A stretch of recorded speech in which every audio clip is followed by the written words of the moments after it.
আজকে আমরা দেখব পঞ্চম শ্রেণী গণিত থাকতে একটা প্রশ্ন সেকেন্ড ইউনিট 2025, যেখানে প্রথমে রয়েছে সঠিক উত্তর নির্বাচন 1 × 6 বলা রয়েছে।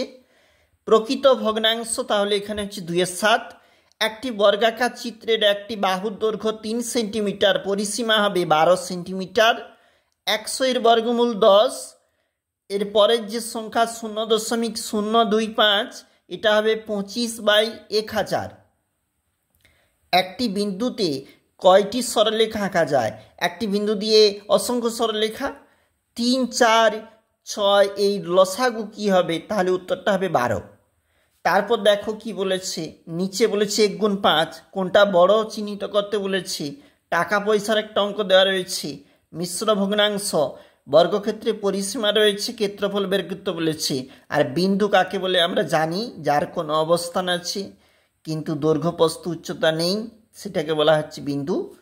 এবং পরের যে পেজটা, এটা হচ্ছে পরের পেজ, যেখানে কিন্তু বিয়োগ করো, যোগ করো, ভগ্নাংশ বিশিষ্ট ক্ষেত্রফল সরল করো, অবশ্যই দেখবে উপরেরগুলা। নিচেরগুলা যেগুলো বলেছে এগুলো হচ্ছে 3 নাম্বার করে।